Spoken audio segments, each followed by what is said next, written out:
फर्टिलायझेशनचे events complete केले आपण. That is pre fertilization event, त्यानंतर फर्टिलायझेशन इव्हेंट्स आणि पोस्ट फर्टिलायझेशन इव्हेंट. आता याच्यानंतर एक स्पेशल टॉपिक तुम्हाला एकतर पेपरमध्ये विचारू शकतात किंवा यावरती ऑब्जेक्टिव्ह बेस्ड तुम्हाला काही क्वेश्चन येऊ शकतात. And that topic is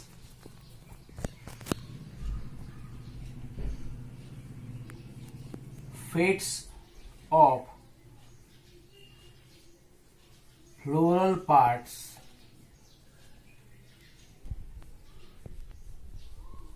after the process of fertilization असा टॉपिक आहे.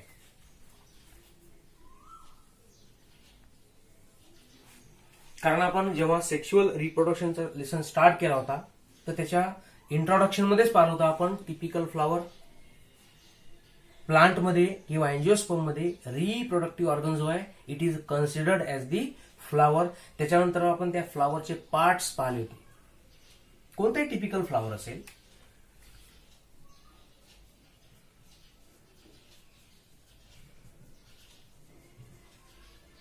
The part of the flower are called as floral whorls. त्याचं डिटेल पण आपण घेतलं होतं. तुम्हाला एक फ्लॉवर सुद्धा दाखवण्यात आलं होतं. The floral words are calyx, then corolla, then the stamen आणि चौथा कार्पेल. आता out of this floral whorl आपल्याला पाहायचं आहे fates of the floral part after the process of fertilization. पहिले तर टॉपिकचं इंट्रोडक्शन समजून घ्या की what is mean by the fates. जेव्हाही तुम्हाला सायन्समध्ये किंवा बायोलॉजिकल लँग्वेजमध्ये फेट्स ऑफ पर्टिक्युलर स्ट्रक्चर असं जर विचारलं जाईल तर फेट्सचा वर्ड टू वर्ड मिनिंग होत असते फ्युचर. म्हणजे फ्लॉवर मधला एखादा पार्ट असेल तो फर्टिलायझेशनच्या नंतर कशामध्ये कन्वर्ट होतो किंवा त्याच्यापासून कोणतं स्ट्रक्चर तयार होते त्या पूर्ण कंडिशनला आपण कन्सिडर करतो फेट्स ऑफ दी स्ट्रक्चर. मग तो स्ट्रक्चर फ्लॉवरचा विचारू द्या किंवा आणखी कोणता रिप्रोडक्टिव्ह पार्ट असेल. Fates means forming new structure. काय तयार होते फॉर एक्झाम्पल घ्या. आता समजा एक फ्लॉवर आहे त्या फ्लॉवरचं कन्व्हर्शन कशामध्ये होत असते तर फ्लॉवर्स आर कन्व्हर्टेड इंटू दी फ्रुट्स.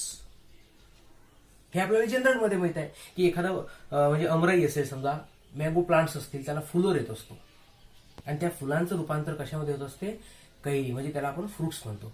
म्हणजे फ्लॉवर्स आर कन्व्हर्टेड इंटू दी फ्रुट्स. तर याचा अर्थ फ्लॉवरचं फेट्स ते काय झालं फ्रूट. म्हणजे फेट्स या शब्दाचं मिनिंग तुमच्या लक्षात आलं असेल की एखादा पर्टिक्युलर स्ट्रक्चर आहे ते समोर जाऊन काय तयार करते त्याला म्हणायचं आहे तुम्हाला फेट्स. तर हा मुद्दा जर क्लिअर झाला असेल तर आता आपण स्टार्ट करू आजचा टॉपिक. पहा अमॉंग द फ्लोरल व्हल्व्स यातल्या प्रत्येक फ्लोरल व्हल्वचं एक स्वतःचं फंक्शन आहे जे आपण पाहिलंही आहे. एकदा थोडं रिवाइज करूया आपण.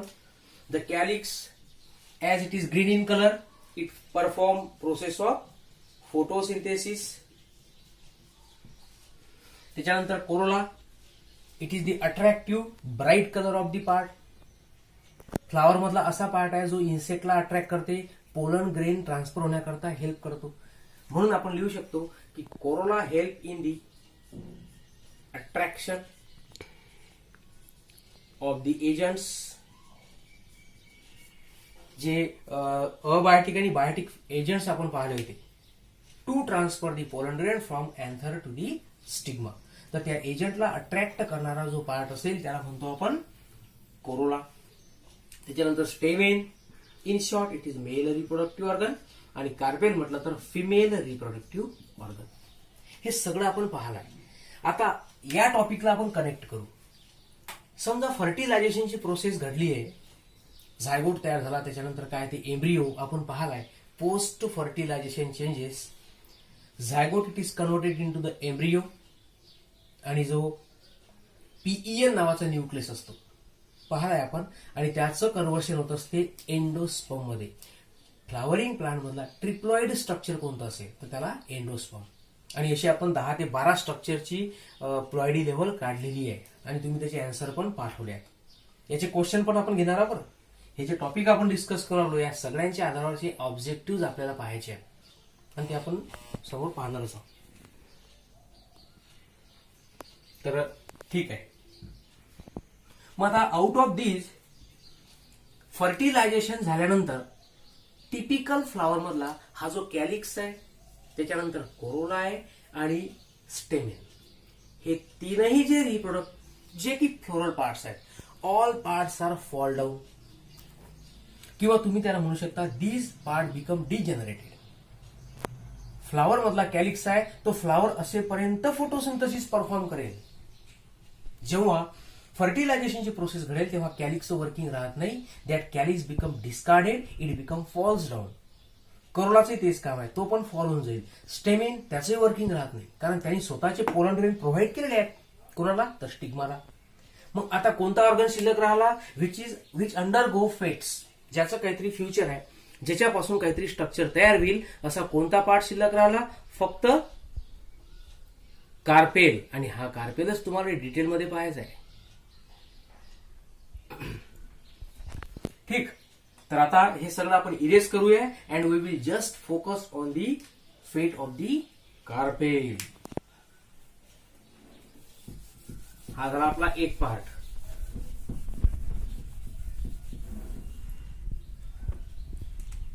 तर फेट ऑफ फ्लोरल पार्ट मध्ये आपल्याकडे फक्त एकच पार्ट शिल्लक राहिला, दॅट इज दी कार्पेल.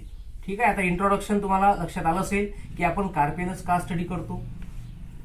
आपण त्याच्यामधला जो सेपलचा पार्ट आहे, पेटलचा पार्ट आहे, त्याचा फ्लोरल पार्ट का नाही पाहत, त्याचं फ्युचर का नाही पाहत. त्याला रिझन काय आहे?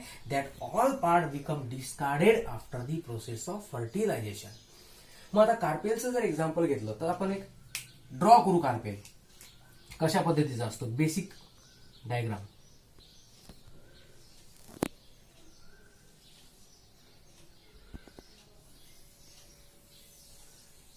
दिस इज दी कार्पेल.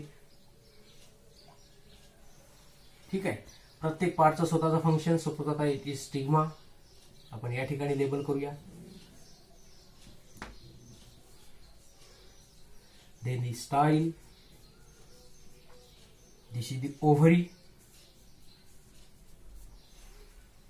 ओव्हरीच्या आतमधला पार्ट कोणता असतो? Ovary contain ovule. परत डीप मध्ये जर आपण गेलो तर या ओव्ह्यूलच्या आतमध्ये सुद्धा काय असते? Embryo sack.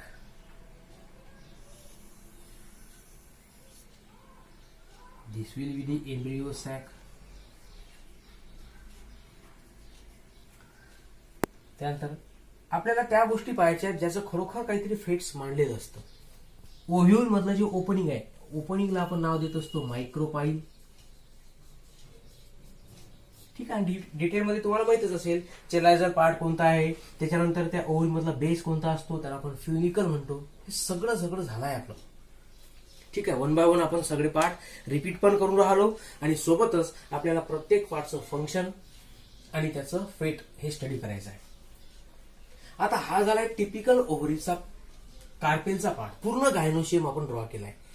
आता पाहू आपण की सपोज या ठिकाणी फर्टिलायझेशन घडलेलं नसेल. ही जी एम्ब्रियो सॅक आहे, या एम्ब्रियो सॅकच्या आतमध्ये सुद्धा 7 सेल्ड स्ट्रक्चर असते. कोणकोणतं? एक सेल, पोलर न्यूक्लियाय आणि इकडे काय असतात? अँटीपोडल. बिफोर फर्टिलायझेशन कंडिशन काय असते की यातल्या प्रत्येक पार्टची आपण प्लॉइडी लेवल मांडलेली आहे. एक सेल आहे, त्याच्यानंतर रिमेनिंग सिनर्जिड्स आहेत. याचं कार्य काय असते?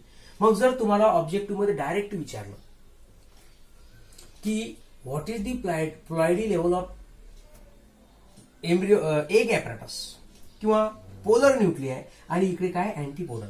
बिफोर फर्टिलायझेशन विचारलं तर काय आन्सर आलं पाहिजे? आफ्टर फर्टिलायझेशन विचारलं तर काय आन्सर आलं पाहिजे? ठीक आहे. आणि यासाठी आपण ह्या गोष्टी आज स्टडी करून आलो. आता सगळ्यात पहिले आपण त्याची फेट स्टडी करून घेऊ आणि नंतर मग आपण त्याच्याबद्दलचा एखादा ऑब्जेक्टिव्ह डिस्कस करू. तर आता सुरुवात करूया आपण फ्रॉम दी ओव्हरी. इथं आपण एक एक स्ट्रक्चरला रिप्रेझेंट करू. फ्लोरल पार्ट्स,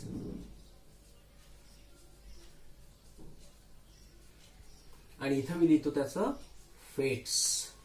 ठीक. वन बाय वन आपण पाहू.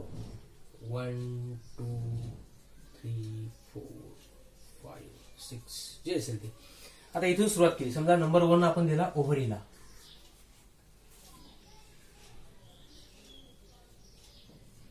सेकंड. आता पहा, लक्षात घ्यायचं आहे, यातला कोणताही पार्ट जर तुम्ही स्टडी करून राहिले तर प्रत्येक पार्टला स्वतःची एक प्रोटेक्टिव्ह कव्हरिंग आहे. ओव्हरी म्हटलं तर ओव्हरीची एक स्वतःची कव्हरिंग असेल, त्याला ओव्हरी वॉल म्हणतात. ओव्ह्यूल असेल तो ओव्ह्यूलला सुद्धा स्वतःची कव्हरिंग असते, त्याला आपण इंटेग्युमेंट्स हे नाव दिलं आहे. ओव्ह्यूलचं स्ट्रक्चर डिटेलमध्ये डिस्कस केलं आहे आपण. तर प्रत्येक पार्टचा फॅक्ट्स पाहायचं तुम्हाला. ओव्हरी पासून काय तयार होते, त्याच्यानंतर what the ovary wall produces.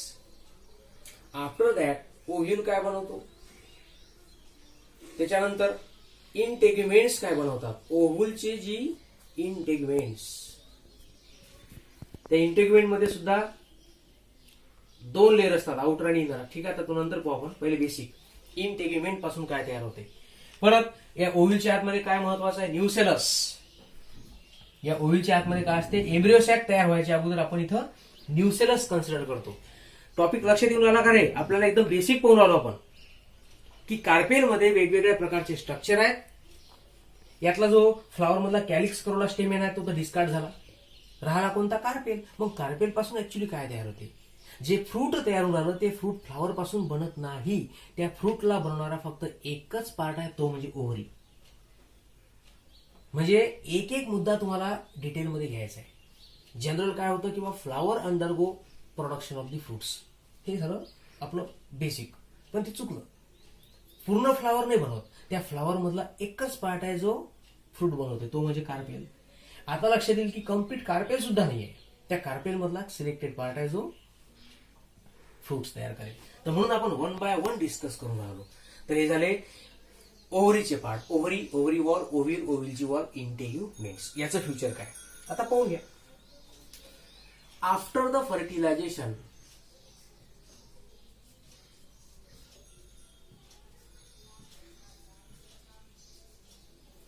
The ovary produces fruits. आणि म्हणूनच फ्रूटची सायंटिफिक डेफिनेशन विचारली तर ती लिहायची तुम्हाला, इट इज दी रायपंड ओव्हरी. रायपंडचा अर्थ तो पिकलेली.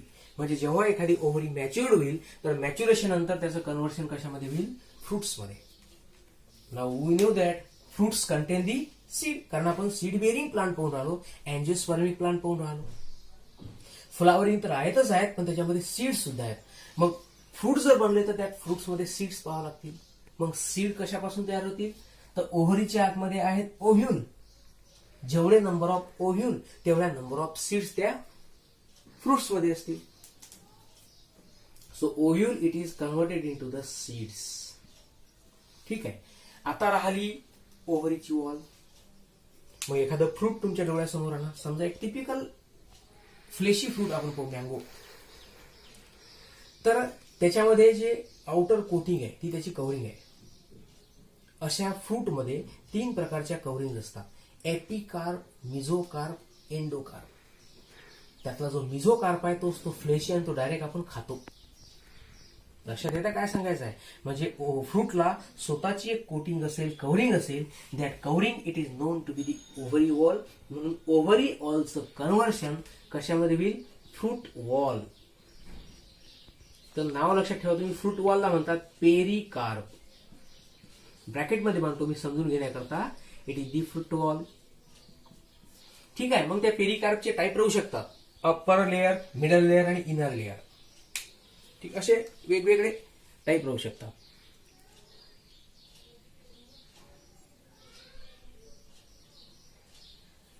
ठीक आहे.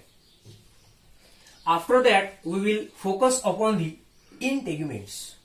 आता या ठिकाणी जरी आपण ड्रॉ केलेलं नसेल, पण एका टिपिकल ओव्ह्यूलच्या आतमध्ये त्याच्यामध्ये स्वतःच्या प्रोटेक्टिव्ह लेयर्स असतात. That protective layers are known to be the integuments. आपण त्याला काय कन्सिडर करतो, इंटेग्युमेंट. आणि या इंटेग्युमेंटचं रूपांतर होत असते सीडच्या कव्हरिंगमध्ये. ओव्ह्यूल पासून सीड तयार झालं, मग ओव्ह्यूलच्या कव्हरिंग पासून सीडची कव्हरिंग तयार होईल. आणि तसे कोणत्या सीडला एक स्वतःची प्रोटेक्टिव्ह कव्हरिंग असते.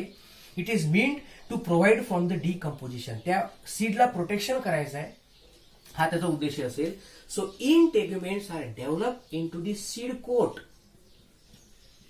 Here coat means what? It is the covering.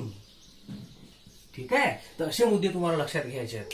म्हणजे ओव्हरी आणि ओव्ह्यूलचं मेन इम्पॉर्टन्स तुमच्या लक्षात आलं असेल की ऍक्च्युअल फर्टिलायझेशन प्रोसेसच्या नंतर जे पार्ट इन्व्हॉल्व्ह होतात among that complete process of fertilization, that are only two, that is ovule and the ovary.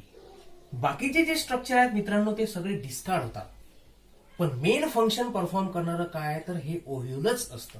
Okay, so this is the very significant part among the complete angiosperm. हा झाला इंटेग्युमेंट पर्यंतचा part. त्याच्यानंतर जर आपण focus केलं तर काय काय तयार होते पाहून घ्या. आता राहिला याच्यातला एम्ब्रिओ सॅकचा पार्ट. ठीक आहे, यातला जो स्टिग्माचा पार्ट आणि स्टाईलचा पार्ट आहे, these become drop of. Stigma आणि स्टाईल पासून कोणतंही फेट्स तयार होत नाही. So this become discarded. आता राहिलं काय फक्त या ओव्ह्यूलचं ओपनिंग. कम्प्लीट ओव्ह्यूल पासून मित्रांनो काय बनलाय? Seed. Ovule converted into the seed. मग आता या ओव्ह्यूलचं जे ओपनिंग आहे मायक्रोपाईल, हा काय तयार करतो? Micropyle. It forms opening of the seed.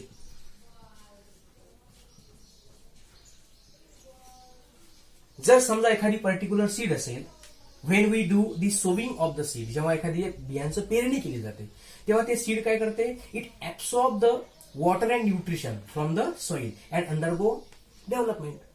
मग त्या सीडमध्ये असा कोणता पार्ट आहे ज्याच्यामधून वॉटर ऍब्सॉर्ब होते? And not only water, it absorb the water, oxygen and then nutrients. मग या सगळ्या गोष्टी ऍब्सॉर्ब होण्याकरता सीडमध्ये काहीतरी ओपनिंग असेल. And that opening it is nothing but what?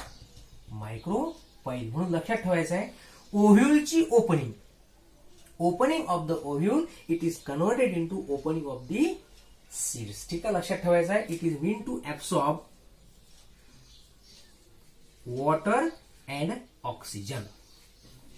हा झाला ओव्ह्यूल. आता आपण फोकस करू त्यातल्या एम्ब्रिओ सॅकवर. ठीक आहे, आता या बाकीचे स्ट्रक्चर आपण इरेज करून टाकूया.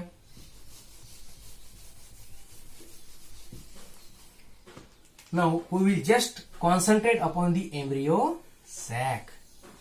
This is the embryo sac.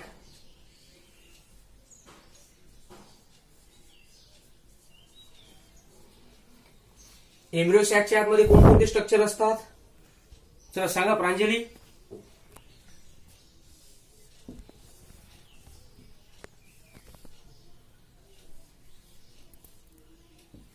समजा आपण एक एम्ब्रिओ सॅक ड्रॉ केली. ठीक आहे, तर या स्ट्रक्चरला नाव कोणकोणते द्यायचे आहेत? याचं लेबलिंग कोण सांगू शकते? ही सेल कोणती आहे? रिमेनिंग कोणत्या सेल आहेत? सेंटरला कोणती सेल आहे?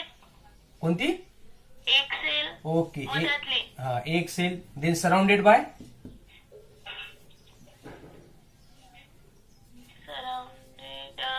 सिनर्जिड्स. हा, त्याच्यानंतरची सांगा. चला भावेश. सेंट्रल. सेंट्रल आणि एका एंडवर असणारे अपोजिट एंडला अँटीपोडल. ओके, चला गुड. तर आता आपल्याला फोकस करायचं आहे की एका एम्ब्रिओ सॅकच्या आतमध्ये जे स्ट्रक्चर आहेत या प्रत्येक स्ट्रक्चरचं फ्युचर काय. पण केव्हा पाहून राहिलो आपण? Our topic is after the process of fertilization. जी डायग्राम आपण ड्रॉ केली ही आहे बिफोर फर्टिलायझेशन. आणि हाच सगळ्यात मोठा डिफरन्स आहे. पेपरमध्ये कन्फ्युजन केलं जाते, ऑब्जेक्टिव्ह मध्ये मांडलं जाते की what are the fates of following structure after fertilization. आपल्या डोक्यात असते एम्ब्रिओचं स्ट्रक्चर, फर्टिलायझेशन घडलेच नाहीये. म्हणून आता एक चेंज करतो मी की फर्टिलायझेशन झालाय म्हणजे या एम्ब्रिओ सॅकमध्ये मेल गॅमिट सेंटर झाले असतील. आणि हे आपल्याला माहित आहे की जेव्हा एक सोबत मेल गॅमिट फ्यूज होतो तेव्हा तयार करतो जायगोट.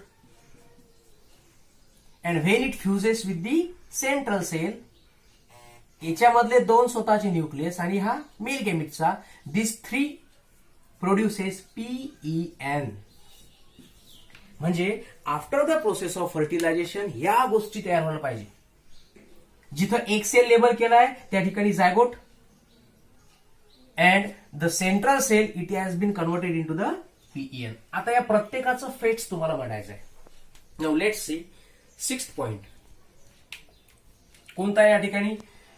समजा मी इथं याला नाव दिलं एग ऍपरेटस. तर आउट ऑफ दिस जो झायगोट तयार झाला, that zygote is converted into the embryo, and this embryo is actually the miniature plant. जे नवीन प्लांट तयार होऊन राहिलं, it is totally made up from the embryo. कारण आपण काल एम्ब्रियोची डेव्हलपमेंट पाहिली. Embryo contain all those structure which help in the production of plantlet. Root कसं तयार होते, स्टेम कसं तयार होते, रॅडिकल आणि प्ल्युमिल, हे सगळे स्ट्रक्चर कशामध्ये लपलेले असतील, embryo. So embryo it is nothing but the miniature plant. हा तर झाला झायगोटचा part. Now what is the fate of PEN. 7 point PEN, primary endosperm nucleus. The name indicate that it is developing into the endosperm. तो काहीतरी असं food तयार करेल जे एम्ब्रियोला न्यूट्रिशन प्रोव्हाइड करते. आणि आपण पाहिलाय की टिपिकल एंजिओस्पर्म मध्ये जेव्हा जेव्हा एम्ब्रियो तयार होतो, that embryo requires the nourishment food material which is in the form of what, endosperm. So PEN it is converted in endosperm. And what is endosperm? It is nothing but nutritive tissue. Okay. हा झाला fates of the egg cell, fate of the PEN. Now what is the fate of antipodals?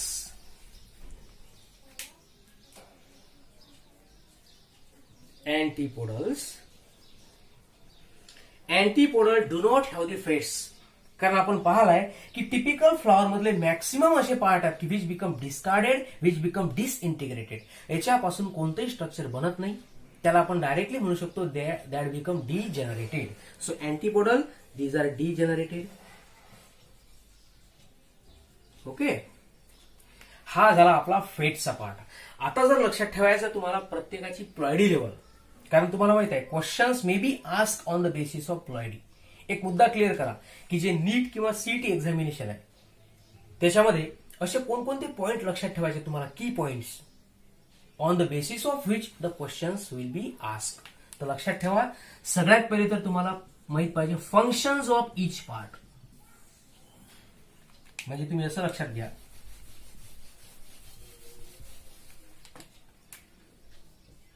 की points for नीट और CT examination या chapter मधले फक्त. तर पहिला मुद्दा त्यातला functions of each structure. Second तुम्हाला लक्षात घ्यायचं आहे सिक्वेन्स. एका पर्टिक्युलर ओव्हरीमध्ये किंवा ओव्हिलमध्ये, फर्टिलाइज ओव्हिलमध्ये सिक्वेन्स कसा असेल, एग ऍपरेटस आहे, सेंट्रल सेल आहे, अँटीपोडल आहे, त्या सिक्वेन्सनुसार तुम्हाला त्याच्या गोष्टी माहित पाहिजे. त्याला म्हणायचं तुम्हाला सिक्वेन्स. आणि तिसरा आहे विद्यार्थी मित्रांनो प्लॉयडी लेवल, है ना. क्रोमोझोमचे सेट्स त्याच्यामध्ये किती राहतात. इथं जर आपण एक्झाम्पल घेतलं ओव्हरी, ओव्हरी वॉल, ओव्ह्यूल, इंटेग्युमेंट, यातला each and every part PEN जर सोडला तर प्रत्येक पार्ट जो आहे तो तुम्हाला डिप्लॉइड दिसेल. Ovary wall it is ovary, ovary wall diploid, ovule diploid, integument सुद्धा काय असेल मायक्रोपाइल डिप्लॉइड, झायगोट डिप्लॉइड. पीईएनच फक्त कसा असतो ट्रिप्लॉइड, अँटीपोडल डिप्लॉइड. तर अशा पद्धतीच्या प्लॉयडी लेवल्स तुम्हाला माहित करायच्या. लक्षात येऊन राहिलं का नाही. म्हणजे तुम्हाला क्वेश्चन्सच्या नुसार त्या टॉपिकचा काय करायचं तुम्हाला स्टडी करायचा आहे. तर हे झालं टिपिकल प्लॉयडी लेवल. आता याच्या समोर आपण एक दोन क्वेश्चन डिस्कस करू, म्हणजे तुमचा एक मुद्दा क्लिअर होईल की या पर्टिक्युलर फर्टिलायझिंग इव्हेंट्सवर कोणकोणत्या प्रकारचे क्वेश्चन्स येऊ शकतात. याच्यामध्ये कोणाला की अडचण असेल तर 2 मिनिटांमध्ये पाहू शकता. हे सगळे फ्युचर आहेत काय, फेट्स ऑफ दी स्ट्रक्चरचा अर्थ काय होते की एखादा ओव्हिलचं स्ट्रक्चर समोर जाऊन काय तयार करते. So that will be the fates. तर पहा 2 मिनिटांमध्ये काही अडचण असेल तर, नाहीतर आपण क्वेश्चन पाहू.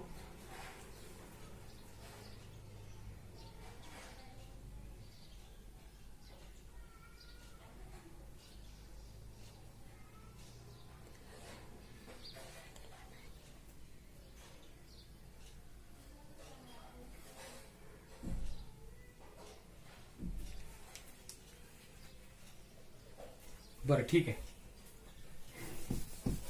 पहा आता.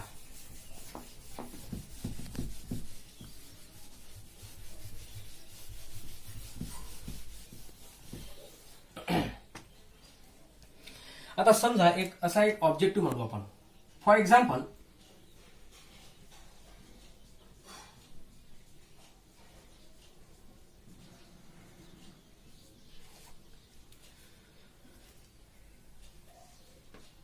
मनलंग पायाचा प्रश्न करण्याचा आन्सर तुमच्यापासूनच मला अपेक्षित आहे.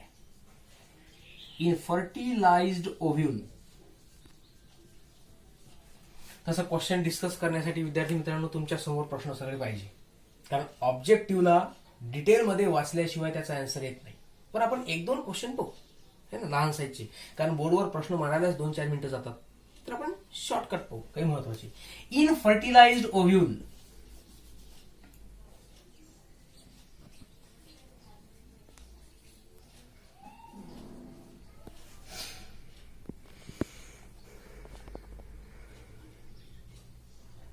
The structures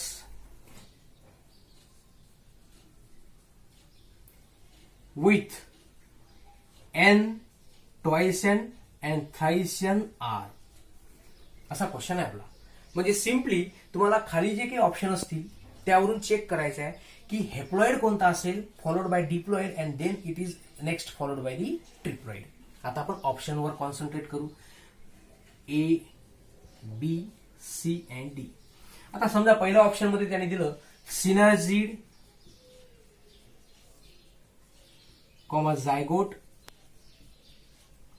then PEN.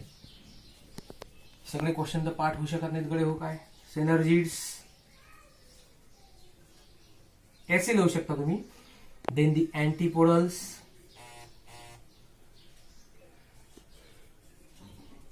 And then what, polar nuclei. तीसरा ऑप्शन है antipodal synergid, antipodal synergid PEN, and last is synergid polar nuclear zygote.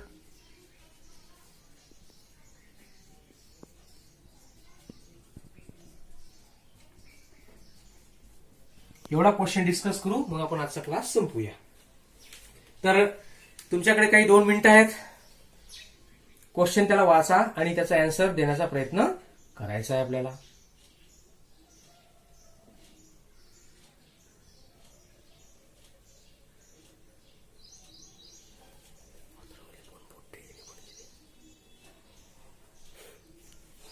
चला,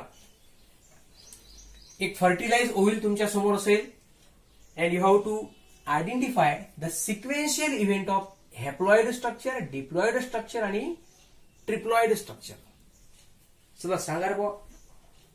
सर ऑप्शन बी. सेकंड नंबरचं. बर. अँटीपोडल कसं असते? चुकलं तर आपल्याला डिस्कशन करायचं आहे. अँटीपोडल हा हेप्लॉइड. मग आपल्याला 2 नंबरला कोणतं पाहिजे? हा चला नंतर बोला रे. भावेश काहीतरी बोलला काय? सर हे ऑप्शन. आता 4 जण 4 ऑप्शन सांगसान तर एक निघते बरोबर.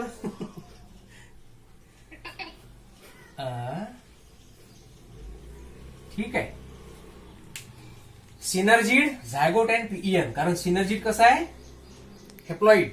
झायगोट डिप्लॉइड आणि पीईएन हा एंडोस्पर्म म्हटला म्हणजे इट इज शुअरली ट्रिप्लॉइड. या ठिकाणी पहा, इथं आपण सगळ्यांची प्रॉडी लेवल म्हणून टाकू म्हणजे लक्षात येते. N, twice n, thrice n. Confusion साठीच तर क्वेश्चन असतात हे, म्हणून याची प्रॅक्टिस केली पाहिजे. सिनर्जिड काय म्हणतो? N. Antipodal N. Polar nuclear twice N. आपल्याला तिसऱ्या क्रमांकावर कोणता पाहिजे? Thrice N. Antipodal N, synergid N, PEN, thrice N. Thrice N बरोबर आहे, पण बाकीचे 2 चुकले. N, twice N, twice N. So perfect answer will be A option.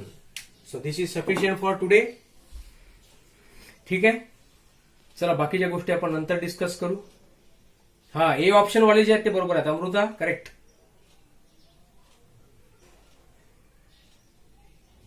चला ठीक आहे. सगळेजण कालच्या प्रश्नांची उत्तर पाठवा ग्रुपवर. उत्तर ग्रुपवर पाठवत चला, पर्सनली नाही.